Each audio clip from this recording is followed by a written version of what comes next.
Hey guys, Terra here again. Just going to run through some quick PvP video on Esper Healing, and I'm going to have another look at it was put on Reddit there a few days ago. Another site that's came up that has the action set builder and amps on it. So I'm just going to jump up the site here. The site name is readycheck.org up here.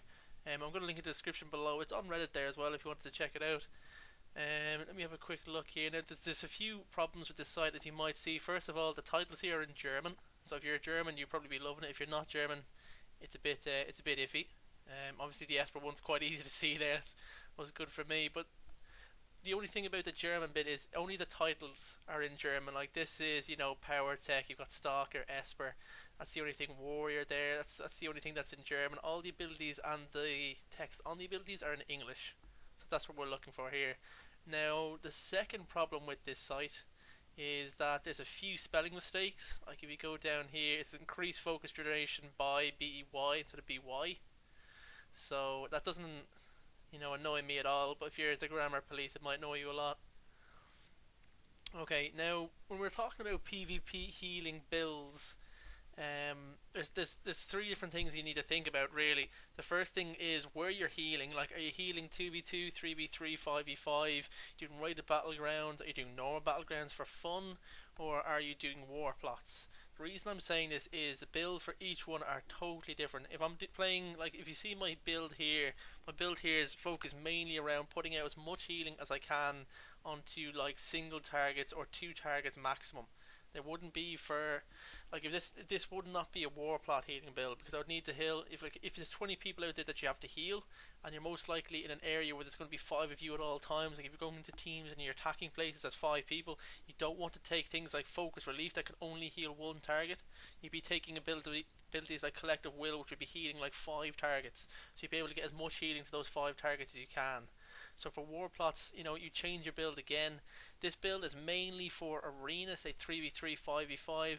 It can work in rated battlegrounds as well. I wouldn't change much out of rated battlegrounds in this one, depending on a few factors, but I'll run through them anyway.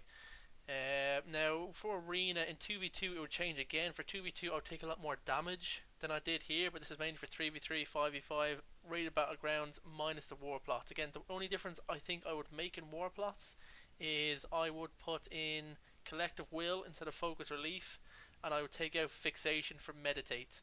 The thing is, in war plots, for those of you that don't know, it's 20 versus 20 or 40 versus 40, and you can decide where you're going to be. So it is 100% on what your role is. Like if you're out there in a 40 versus 40, absolute mad bash, I'm going to go full healing PvE build, because the most likelihood of people getting past my front line to get to me is highly unlikely. Because if you've ever played, WoW AV, the people at the front line get absolutely smashed. They never get to your back line until everybody at your front line is dead. So the thing you have to focus on in that is going to be healing, a maximum amount of healing that you can do. So that requires PvE builds. Again, that depends on what your plan is, your team setup is. Again, we don't know much about war plots yet, so we can't really talk about that too much. Now the build that I've got here, first of all, I take Soothe over Mind over Body. I think that's self-explanatory. Soothe gives you so much flexibility here. We were talking about it in my other videos. You want to know basically your abilities, what your abilities do, what I think of the abilities. Go back into one of my previous videos. I'm just going to rush through this here now for the PvP. Soothe allows you 3 different ways to use it. You can instant cast it, which is my personal favorite, and then you can charge it to whichever maximum you want. You can do to 1.25 second charge or 2 second charge, depending on how much time you can actually stay still for. Now the brilliant thing about this is it restores health to yourself and your 2 most injured allies. So for 3v3, this is brilliant. It heals everybody on your team in 3v3. 5v5, I'm guessing that you might use 2 healers for 5v5. I'm not 100% sure. I'm guessing that'll be the way. But this is so brilliant to use. You're getting the maximum effect out of it. In 2v2, I wouldn't use this, because you're missing out on a lot of healing just by using this move continuously. Of course, your tier 4 for this, I've put this up to tier 8 for those that you didn't see that. Maybe it's a bit blurry on your screen because the greys are very similar. The the reason I chose a tier 8 is obviously this is the main ability that you're going to be spamming continuously as an Esper Healing, so you want it as strong as you can. Like putting tier 8 in another ability that has a 40-second cooldown, you get the tier 8 off of that every 40 seconds rather than spamming your tier 8 on this constantly. I think it's 100% needed on your builder to choose, you know, the tier 8 to get the maximum effect out of your tier points. Again, you know, the tiers that you get for this: reduce charge time by 0.5 seconds, massive for spam healing. Reduce an additional 18 health. You know, so it puts a hot on them as well, which is always good in 2v2 because you know you might just, or sorry, in 3v3 or 5v5, you might just get one heal off and then you're running for your life. You know, so that'll heal them over time. It does more healing, which is what you want. The second ability I put on is Focus Relief. Now I put this to tier 4 for those of you that can't see as well. This is your spender for your side points. The reason I chose this is Collective Will is an AoE heal. In Battlegrounds and in Arena, you're usually healing the one target that they're focusing. You know, it's very rare that you need to heal 2 or 3 targets. Maybe in random Battlegrounds where people are all over the place, you might need to heal 2 or 3. Again, you might want to choose Collective Will for that. I personally won't. I like to make sure that the target I'm playing with or the people that I'm playing with stay alive, and this is the ability to do that. It's a massive single target heal, and the tier 4 for this grants defense, increasing their armor by, you know, for 5 side points, you're increasing at 20% armor for 5 seconds. So it gives them a massive, you know, a massive help, especially if in a one-on-one situation, just running by, you've got loads of side points to spend, you want to spend them, you see one of your guys on half health, bang this on him and just say enjoy your 1v1, you've won it. Okay. The third ability I chose now would be Warden. Now, if you looked at my previous videos, you'll know my thoughts on Warden. I think it's our best move by far. You know, it gives so much Warden. You know, it's 320 health. The second it goes down, gives you a side point. Then it'll give you a hot for the next 5 nearby enemies. It's 82 health every 2 seconds. So that's brilliant at level 15. As well as the tier 4 upgrade increases, you know, your physical magic resistance by 12% for 6 seconds. That's 6 seconds every 15 seconds. You have this, you know, this buff on yourself to reduce all this damage. So it's massive. And then the tier 8, of course, when your warden dies, after the 10 seconds, it grants a massive blow. That's 856 damage absorption to 5 nearby allies. So that's basically in 3v3 or in a rated battleground. That's half of your team.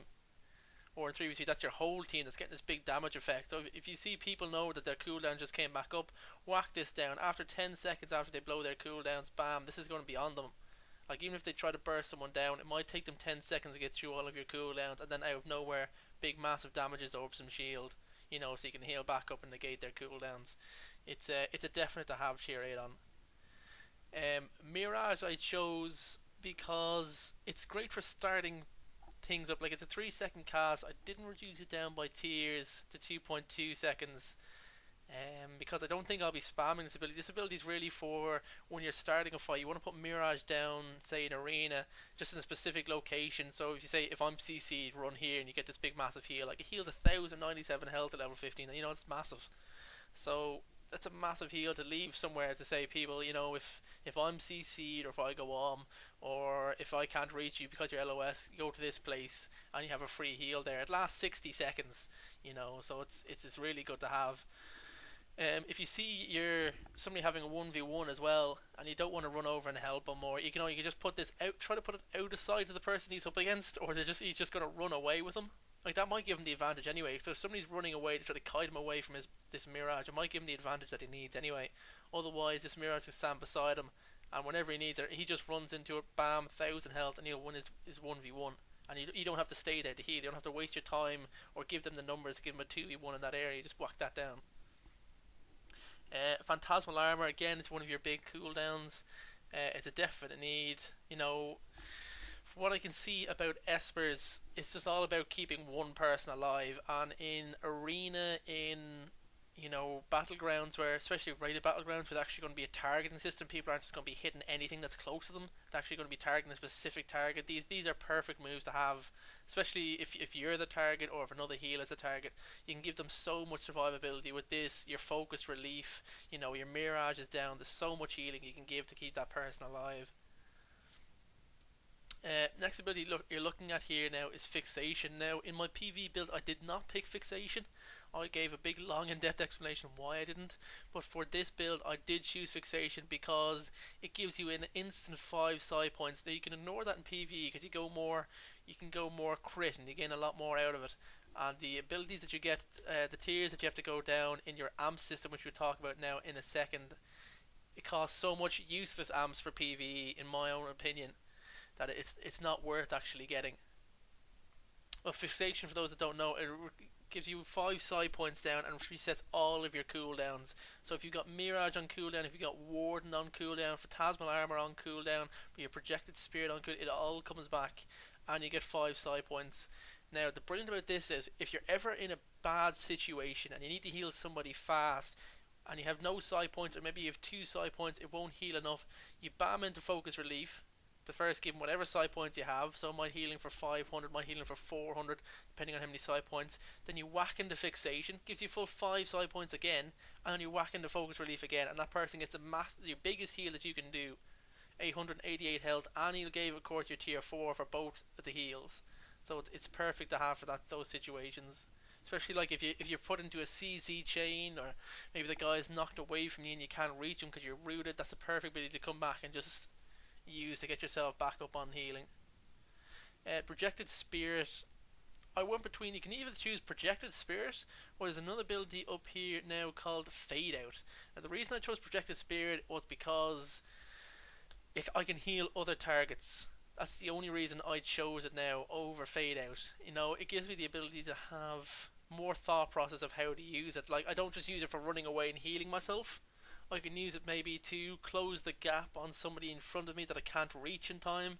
I can use it maybe to jump in and maybe disorientate the guy that's hitting somebody else. I can, by seeing a big massive rainbow horse just jump in out of nowhere, a rainbow deer, and I can heal them that ways. It puts me in, it can change my range very easily, where Fade Out just puts you back a certain percentage and it gives you an absorb. Now if I could, I would choose both of them. In certain instances I will choose both of them, and I'll take out an additional ability, but for 3v3 rated battlegrounds I think this is all you need for it. Projected Spirit, I don't think you'll need Fade Out. Catharsis, now this is the spell. As you can see, the focus cost on this is really low. The cooldown is really low, 6 seconds, and it actually heals for a decent amount, as well as cleansing one debuff from yourself and allies. So it'll be down to how much you'll actually need to use this in PvP. I don't know about loads of classes now. I know with stuns you can just spam F and you're out of it in a couple of seconds, so they might not need faster spells on that. Again, it's down, it depends on what the gameplay is going to be like. I haven't seen many people use it now in the PvP, but I would personally pick it up because you never know what situation you might need it for, and the heal is quite good. Now for the bigger, it's like 20 versus 20 or something, where I know there's another healer there and I know maybe he might be on the spells, instead of this I might pick up, say, I could pick up Collective Will there, depending on what I'm doing. I could pick up Meditate, or I could pick up, my personal favourite is Incapacitate. If I don't have Catharsis, it'll be Incapacitate. What it does, it actually does a fair bit of damage, 536 at level 15, as well as it prevents the ability uses for 2 seconds. So basically this is a perfect thing, or until your weapon has been recovered. So it's basically a disarm that prevents you using abilities. Again, perfect if you're up against a healer team, and this is basically a 2-second silence for a healer, unless he knows what he's doing and he sees his weapon going down. In the mayhem of, say, rated battlegrounds or things like that, it might either put him really out of position, or he might not even notice it's gone, and he might just be spamming abilities. It might be too late by the time he notices it. So 40-second cooldown, it's quite high of a cooldown. 18 focus is really nothing for us, but that's the ability I would choose now if I didn't have the dispel. Now I'll move down to the amps here quickly. The amps on this site, it shows the difference between this and WS Base, where I did my last video, is the amps actually show at the moment in the beta what they give. So the focus generation here, it'll show you how much the focus cost is reduced, so it'll give you the percentages depending on the current beta now. Again, there's a few problems with this site here about this, especially when you're putting in points. When you put in a point, you can't take out the point. That's my first problem with it. Once you put in a point, you have to actually go down here and you have to refresh your amps and start all over again if you want to reset the point. My second problem is, if you put a 5 points in the tier 2, the tier 3 doesn't unlock. It's really annoying that way. You actually have to go like unlock all these tiers here to unlock the last tiers. It can be really frustrating. So if you want to look at the stats for your abilities, come to this site. If you want a proper AM system that you can actually get working properly, go to WS Base. I'll put it in the description down below. You'll actually be able to use your points effectively and put in and take out points more effectively than using this site. Again, this site, they might change it and then they might fix it. I don't know as of yet. We'll see now when if it actually updates. Okay, so for PvP, now for PvE people will see me, I went into support, I went to assault, and then I went into hybrid. But for this now, of course, you're going PvP defense. That's a needed skill. Now we don't know actually how much PvP defense will affect us as of yet, because at level 15, I don't, or if you're looking at the BGs at level 15, it doesn't really come into play. You know, people don't have these type of abilities to put in. They don't have gear with these stats on them. So we don't know how much effective it, like if it's basically the PvP resilience of this game. So we're not 100% sure how much effectiveness it'll have. Like, is it going to be a type of thing where it reduces your damage by 1% against other people that have PvP? Because if you look in the PvP offense, you can see here, but in PvP offense they have PvP damage instead of PvP defense. So they just wipe out what they have in their talent points. It'll be dependent on how much basically it'll actually stop damage coming in on yourself if I'll use this or not. But I spec'd into it now on purpose of this video. Okay, so I'll run through the things. I'll start in the support tree here. The things I started with: focused regen. Obviously, if you're a big spammer, you need focused regen. Reduce focus cost of spells. Obviously, another big thing here. I had to put in a point and hard to hit to unlock the next tier 3. It's not my personal favorite, not for PvP. It increases heals, have 15% chance to increase the target deflect chance. Now it depends on your role. Like if it's rated battlegrounds and you're using tanks, you use Moby masks or something like that, this might be a perfect ability. You might spec more into this, you know, to make sure the dude stays alive long enough, especially if you're single target healing, or if you're running around with a tank that has the Moby mask and you're going to his base or something, you know, you'd spec differently for that situation. But for normal situations, I don't like it at all. Unless you're putting it onto a tank, it's not my favorite at all. I then went into the me worry bit for arena and not so much rated battlegrounds, because unless they target you, like most teams would target healers first. I would imagine it depends what the healing output is. For arena though, definitely you need this. When you're below 25% health, you know, you increase the healing received to yourself by 24%. I actually think in rated battlegrounds this would be needed as well. It's a very good cooldown to have when you're low and you use your finisher. You know, if you use the finisher up here, focus relief, it'll heal you for even more. So it can put you back up nearly half life, maybe 3/4 of life, depending on your gear and that. So it's a definitely needed ability. And it has a 60-second cooldown. But with your cooldowns, like I'm talking more at the end of the video, with your cooldowns in this, you shouldn't be dropping that low on an Esper on a continuous basis unless you're being totally outplayed or you've got heavy numbers on you. But if it's a 1v1, you shouldn't be put down that low every 60 seconds, in my personal opinion. Of course, I went then for the increased outgoing healing, and of course you unlock Mirage at the end of that. It's a definite need. And then to finish it off, I increased my support power by 1%. Things I didn't get here: when you critically heal a target, they gain an absorption shield. Again, it looks like a great ability to have. Power cost being 5. No, I'm gonna have to try to test it out before, you know, I dedicate 5 points into it.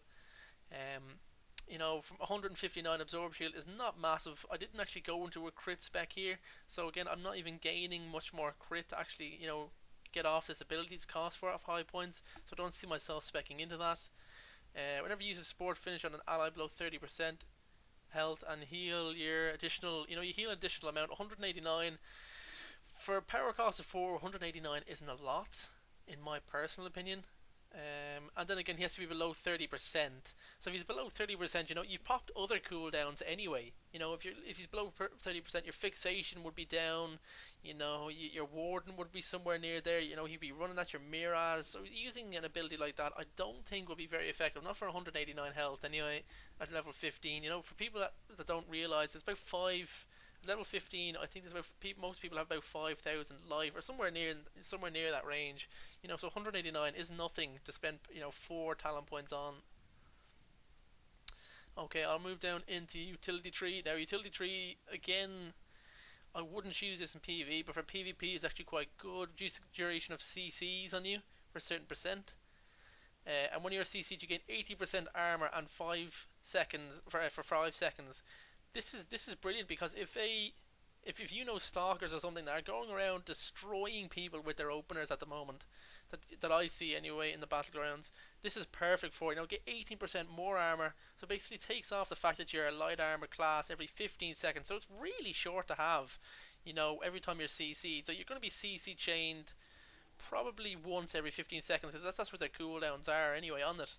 So every time you get CC chained, you're going to be whacked onto 18% more armor. So it's brilliant, especially if they make a switch onto you or decide to open onto you, especially if you're up against maybe double stalker setups or something. This is a definite must for it. Being rooted also gives you an absorb effect. I wasn't massively sure on this. I thought it was better than increasing my sprint capacity. Basically, it gives every time you get snared or rooted to one place, you'll gain a damage absorb, and it happens. This occurs every 10 seconds. Cost 3 utility. Now, again, I'm not 100% sure. It depends how much that works out. I'll probably change that for increased sprints capacity. At the moment, I put it in just to see. It sounds okay. Absorb 82 damage is really nothing. 82 damage every 10 seconds. If it's a long drawn out fight where they're all over you and they're rooting you and they're snaring you, and they're making your life living hell, and you're trying to get them off you for like 10 minutes and nobody's coming over to you because you're in a random battleground and nobody cares the healer as long as they're still alive, this is the perfect ability to have. It'll make the damage outflow a lot less. Well, not a lot less, but over time it'll be a lot less. Then I went for increased movement speed by 2%. I'm not 100% sure if I want to go down more on that. It'll depend on how much movement speed will affect it. With all your jump aways, with your type of CC abilities, your dashes, your sprints, is this going to be really effective? Are you really going to be using this increased 2%? We're going to have to see how big the maps are, and basically your role. Is your role getting between two spaces? Am I going to heal this tank until he scores a flag, then I run off and heal that tank when he picks up the flag? In that case, you might need the movement speed to get you there quicker. I went for the increased shield capacity. Definitely went for increased shield capacity. If somebody switches onto you, or if somebody opens on you, say a stalker, or if a warrior just jumps onto you anywhere, this is 9% extra shields you have. So their openers or their switches are going to be 9% less effective, shield wise anyway. So it's a definite must have. Item mastery, increase your support power for equipped items. Again, that depends on your gear. I think it's a very must have, especially if you're in the end game gear. It's a definite must have. And of course the end of that is fixation, is why we went down the tree. Okay, now over here I went into PvP defense. Of course, like I was saying earlier, we don't know if we're going to choose that. It depends on how much it actually affects us. Is it going to be like resilience, in previous seasons and where it didn't really matter if you had it, you just went for a PvE weapon and you just destroyed people? Or is it going to be really effective? Again, until we actually see it working, we don't really know. I went for the grit then as well. There's nothing really over here except for the PvP defense that you want. Ability here called Remove the Grave. When you die, you give yourself a massive heal, like 1,292. That's the biggest heal you have. But when you die, I don't feel like dying a lot. Maybe in a BG this might go off 1 or 2 times, but if I'm in there with a raided battleground, or if I'm in there with a with a few guys in pre-made, I don't actually die in BGs at all, really. If I do die, it's either because I messed up or because they messed up, but I'm usually very vocal when I'm about to die, so they'll know. This could be good in raided battlegrounds when you've got out of mana and you just want to respawn, or somebody's playing around with you and they're just trying to keep you on low mana so you're not effective. Just run out there, be a bit of a kamikaze bomber. You get killed very quickly, and then you give out this massive heal to heal everybody until you get back. But again, that's not my playstyle. I don't like being a kamikaze, so I didn't pick it. Now I had 2 points left over, so if you're choosing not to go down the grit way, you can come over here and you go into crit hit chance by 2%. I chose this over this ability over here, reduce all your cooldowns by 1%. I chose it over that because 2% crit is actually a lot of crit to just be given from a single talent point. Now again, I might actually go into this a bit more. It depends how my other abilities here work out when I first test them. But 2% is actually quite a lot of crit to give. From one talent point. As you see over here, giving hardly anything. This costs you 5 talent points. To give an absorb every time you critically heal. It's 5, so you can put you can get about 6% crit for that. As well as say 8% crit severity, which is the amount that you crit for. So you can have all that instead of that one ability. So that just takes that ability is definitely not going to be my favourite anyway. I'll definitely go into the crit over that. Okay. So I think that is all we got to talk about here. Other abilities, I'll go run through the other abilities that I didn't pick for PvP. Crush, the reason I didn't pick that is it's a 1 second CC. It's a knockdown, so people can't F-spam, but it's only 1 second. It destroys 1 interrupt armor, which I guess is okay. Again, interrupt armor destroying, unless it's 2v2, I don't see it as my job. I think it should be my team, because the CC on it is so much less than what I need. And I'll be sacrificing something to get me away from damage or giving the burst healing, which is what I'm in the team for. If I'm in the team with high CC, I might pick that, but for most teams, you won't be picking that. Shockwave, knock people back. Again, destroying 1 interrupt armor. The reason I didn't pick that is if I knock people back, it doesn't heal me for anything. So usually when you use knockbacks, unless you're on the bridge in the battleground that has the Moby masks, that's the only place I would pick this, to knock people off the bridge. That would be the only point I'd see of having this ability.